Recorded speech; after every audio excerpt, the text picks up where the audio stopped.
Minimalism. It promises calm, order, and a clutter-free life.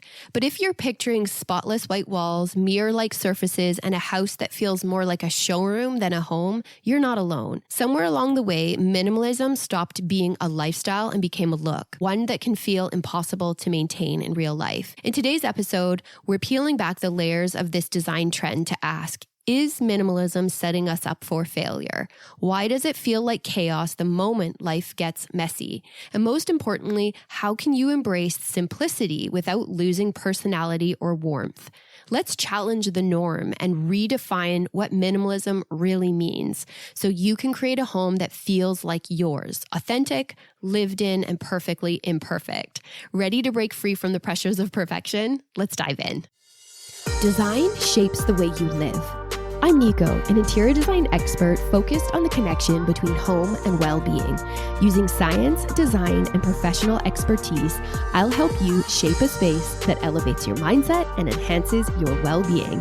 Let's create space for better living, starting now. So as I was planning this episode, I kept thinking about this idea of minimalism being a way of life versus a look, a certain design aesthetic. And a question I want to explore today is, at what point did the lifestyle of minimalism become a look? And you know the look, right? So I want you to stop what you're doing right now for a quick second. And I want you just to close your eyes and picture a room that's designed in a minimalistic aesthetic. What does that room look like? What are you drawn to in that room? What elements about that room are you noticing right now? Now, I'm sure the room that you see is bright. It's spotless with maybe white or really light walls, perfectly clean surfaces. They're almost mirror-like. There's probably sparse furniture, or just, basic furniture, maybe a sleek couch and a very simple coffee table. There's probably a plant or some sort of plant in the room. It probably looks like it's never dropped a leaf. I doubt there's any personal items in sight. It probably doesn't feel like there's any stories happening in that space. There's no photos, no books on the coffee table, no signs that anyone actually lives there. Now, I'm sure when you see that space, it feels really calm, right? There's something about it that's appealing, but also a little cold, if you're being honest, like a showroom. It looks so perfect, but almost too perfect. Like real life doesn't actually happen there. And when real life does happen, mail lands on the countertop, cups are put down on the coffee table, leaving rings. That perfect minimalism just kind of comes apart. Right? Suddenly the calm turns to chaos because the standard is so high. The pressure to immediately fix it, to get everything back to that really spotless state. Then is sort of a cycle of stress and frustration juxtaposed to this desire to create calm and order, right? You're chasing perfection that real life just doesn't allow. So another thing that I was thinking about as I was prepping this episode was whether or not I had ever really wanted to embrace minimalism personally. Whether as a designer, if I had ever really, leaned into this look. And I was trying to think about a story or something I could share with you. And the only thing I can say is that when it comes to minimalism, something I learned years ago that is sort of a part of this style that I have adapted and I think about quite often, and when I don't, it always seems to pop into my mind, and it's a bit of a reminder. It helps me kind of do a reset. And that's this idea that there should be only one place for things. There should be only one place for keys, one place for your bedding and your towels, one place for all the things that clutters our lives and takes away from the room, the look, the style, the details. And I learned of this term or this idea several years ago I think it was from Marie Kondo. And I really believe that this idea kind of helps me keep things simple. It simplifies where things live and where things go back to after we use them. It simplifies how much storage I need and how to organize it. It simplifies just the awareness of how much of each thing I have. Because in our homes, we have categories of things. If you break it down, all your belongings essentially could fall into a category. And these categories can be hobbies. These can be interests, your general needs or uses. For example, if I'm designing a kitchen for someone, I'm going to need to know how they use their kitchen or want to use their kitchen. I'm going to need to know if they have a lot of, say, small appliances and how often they use them. Do they need them to be accessible on a regular basis? Right? So it's a category of small kitchen appliances, or kitchen utensils is another example. The amount of things and the frequency of your kitchen utensils dictates where they live and how they're stored. Right? And if you ever have a chance, or if you've done a renovation, you know that it often means you do an edit of what you have and what you need to make sure that you're providing the adequate storage, adequate design for your objects. And if you have your stuff, your things spread all over the place, like your kitchen utensils and in more than a few drawers, then you're probably struggling to find them in the moment, right? Which would just cause frustration as you're cooking and as you're just navigating through the space. You're probably even purchasing more because you may forget what you have. And this is when things become cluttered. This is where we lose time just looking for things. And this is where we lose efficiency in how we organize and systemize our spaces. And this is also where visual clutter clutters our brain. We feel sort of frantic in the space. Our brains are kind of on overdrive trying to make sense of the visual information. So I think the whole point of what I learned was really to address how much I had of each thing and to eliminate unnecessary items, to stop excess. And this was really about simplifying the quantities and then simplifying the look. So how it looked when things were put back in their place, right? And simplifying them into a more minimalistic way. So when we talk about minimalism, it is essentially the act of simplifying through having minimal. And the Webster Dictionary describes it as a style or technique, as in music, literature, or design, that is characterized by extreme spareness and simplicity. So my goal today is to show you that you can have one without the other. You can have that minimalistic approach to your home for the reasons that you crave, like the efficiency, clarity, the systems, the simplification. But you don't have to have that minimalistic look. Like spareness and simplicity can happen inside your drawers and your cupboards, if that makes sense. It doesn't have to happen on your walls or in your color palette. It doesn't have to be void of personality. And I want to stress this today because, we're just we're moving into like a trend of more like bold patterns and colors and more of that sort of comfort feelings and plants and layering and answering things like, how can my home help me recharge? You're going to be seeing more of this on social and marketing and online shopping.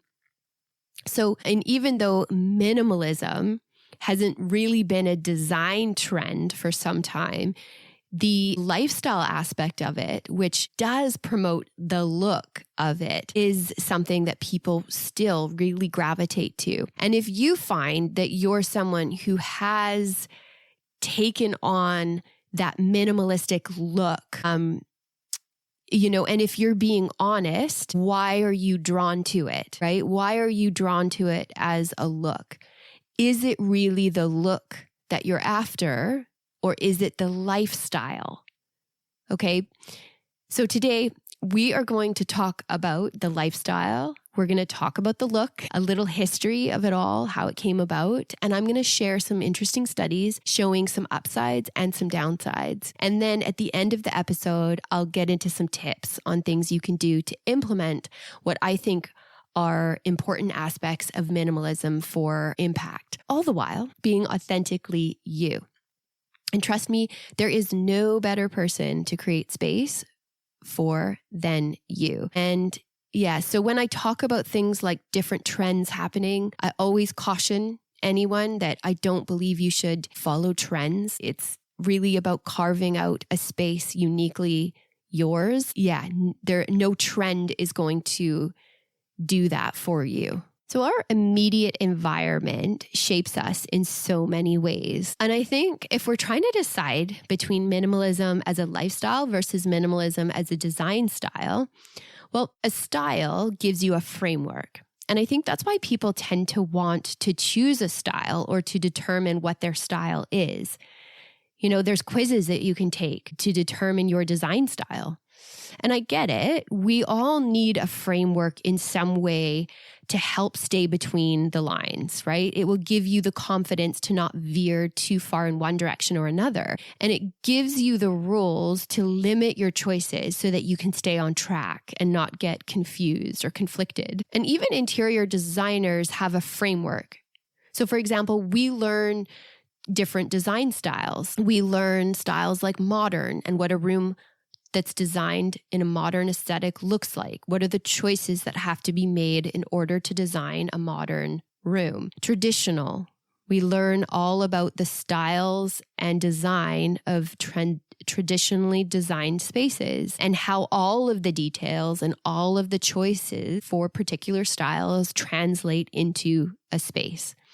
We learn about the framework so that we know how to achieve a look.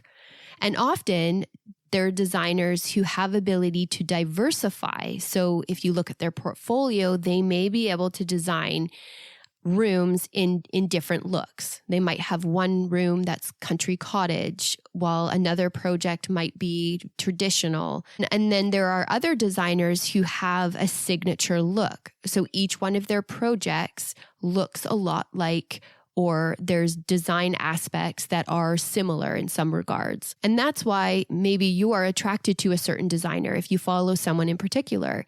You know, you might just resonate with their signature look. But the funny thing with design is often the best rooms are the ones where the rules have kind of been broken. And designers love to break the rules. And I think any interior designer is going to be looking to break rules at some point, right? How can we do this or that a bit different? How can we create tension here? How can we introduce some contrast to what would typically be expected? You know, doing these things can really elevate a design. It can really make it stand out. And the reason why I think designers want to break the rules is to cause a reaction. You know, we want an emotional and physical reaction to a space. And that's what Pero is about, really. That's why I created Pero. It's about the reaction. It's about getting results that you want from your space, but from a health and well-being perspective. Like, I'm not going to advise you to determine your design style. I'm not going to give you a framework that is going to tell you that you are this style or you are that style, and this is how you should do it. Pero has a framework that addresses how you live and how you want to live, the ways you want to improve as an individual. So it's a different type of framework. You can still be soulful and simple. You may be drawn to minimalism as a look. And what is that look? I mean, you pictured it earlier, right? The simple, uncluttered, clean, light and bright space. But I challenge you here because I think a lot of people are drawn to minimalism not for the look, but for the lifestyle.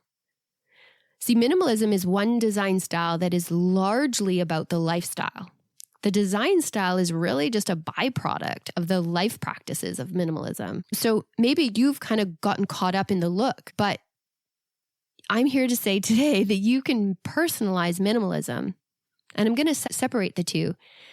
Minimalism as a way of life and minimalism as a style. So what I teach and empower people to do is to create space for life to thrive through the design choices you make in your home. And I always encourage people to follow their heart in their home, to understand the meaning of home, and then learn some of the science of home, so how our spaces are impacting our brains and our bodies. Then using the tools, the practices and principles of interior design to create spaces for better living. And this has nothing to do with the look of minimalism. There are a lot of aspects where I talk about simplifying your room, editing your room, being very intentional with the choices you make within your space. simplifying how much you have.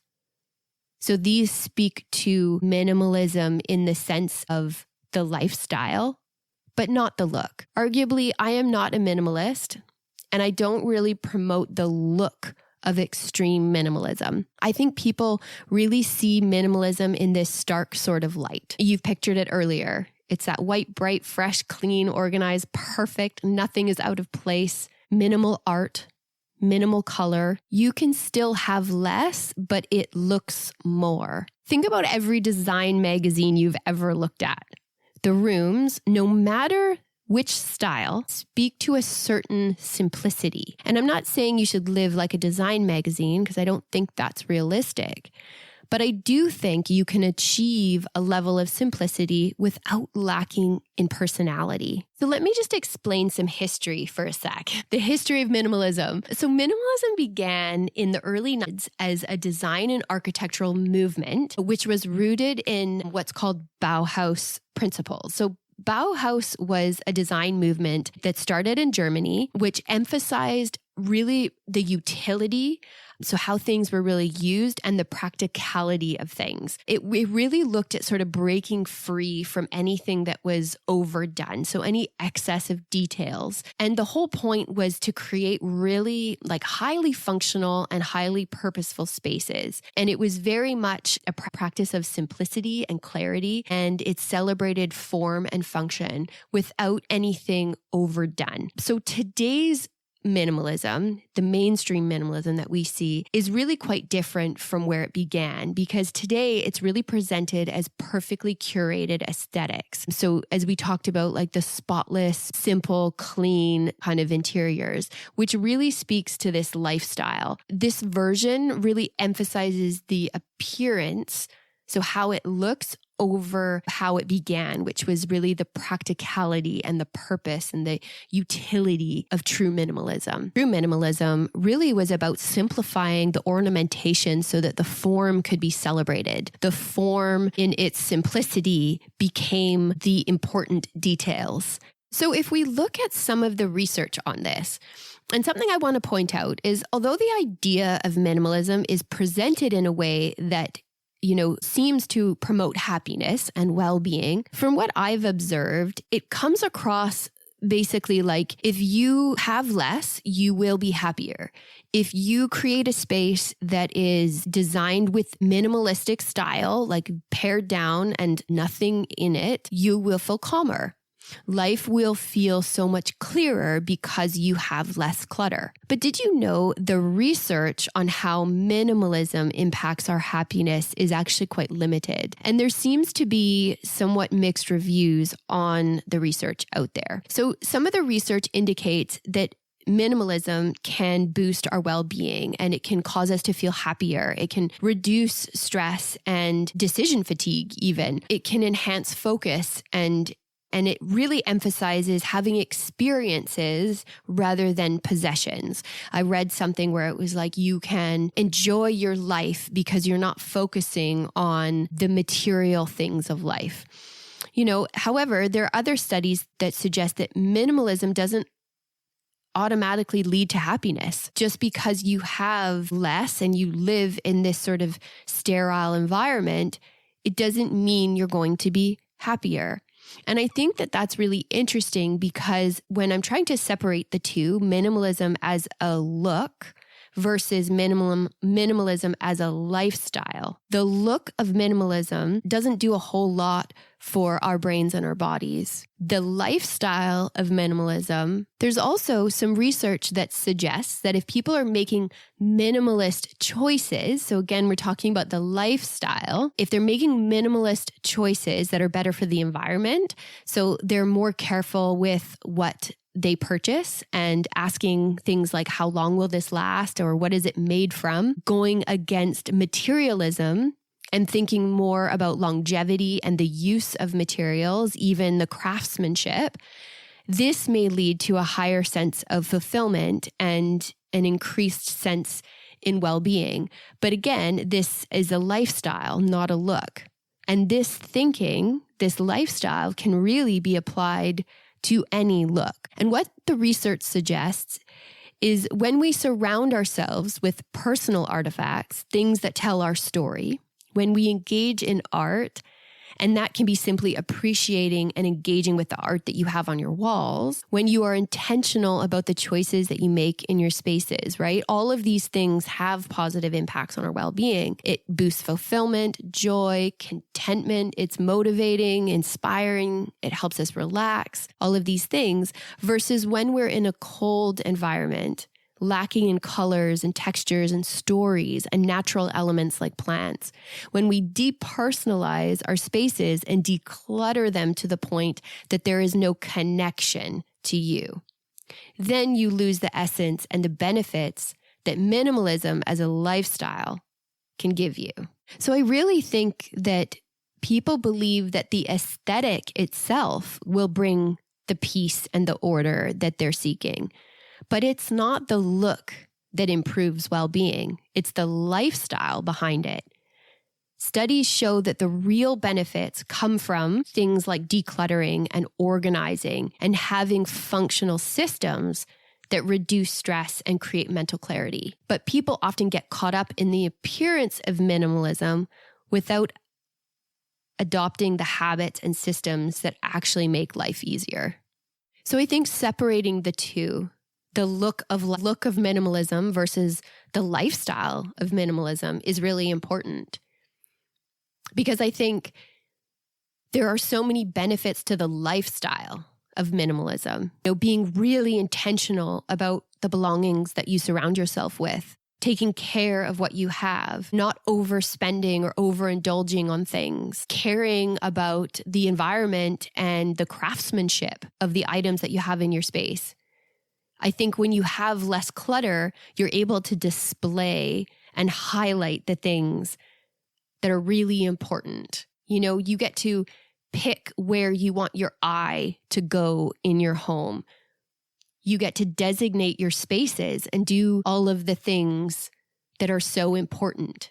And so, like I said earlier, this can be done. The minimalistic lifestyle can be done in whichever environment you create. So I'm going to share some tips with some of the lifestyle stuff. So the first one is to edit and curate your belongings. And I just mentioned this, but to be really intentional about what you keep and kind of do an edit regularly where you look at your possessions and let go of the items that no longer serve you. This isn't about having as little as possible, but about surrounding yourself with the things that add value and purpose to your life, right? So then you're really being intentional about what's going to stand out and speak to you. Number 2, a home for everything. One home for everything. Assign a specific place for every item. I mentioned this at the beginning of the episode. This is something that I've done and I try to do continuously because it saves time in searching for things. It reduces clutter and it makes tidying up more efficient. There's an opportunity always to address, do I have enough storage?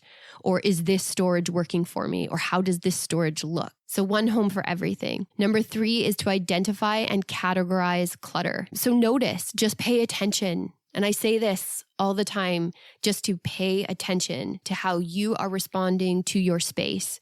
When you see certain areas that clutter has accumulated, how is that making you feel? And then evaluate, why is the clutter forming there? Is it in entryways, on countertops? And then start to categorize your clutter to understand where it should go. Paper, clothing, and then you can create a system to really manage each category and to think about where do these categories live. Number 4, designate spaces with purpose. I love this one because I think that each room should have a clear purpose and it should only serve 1 or 2 functions. And I know that can be hard if you have a room that needs to be multifunctional, but there are ways to designate the functions within a room. So if you want a bedroom to be a place of rest and relaxation, things, in order to designate that space, you have to put rules up around that room. So if this is your place to rest and relax, maybe have a rule where there's no devices in your room.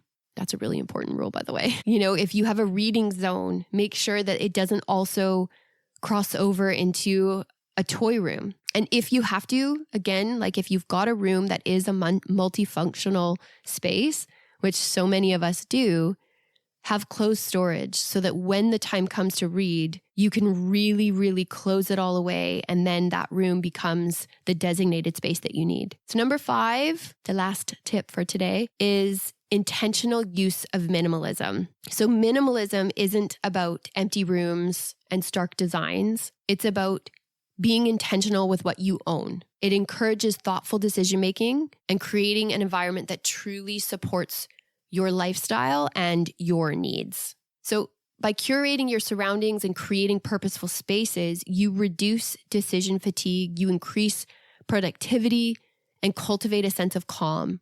Being present becomes easier because you're not overwhelmed by excess. Okay, you'll find more joy and contentment in your home because every item has a reason for being there. And this approach goes beyond aesthetics, helping you create a home that truly supports your well-being and your lifestyle goals. So today I'm going to leave you with a quote. And this quote is by William Morris.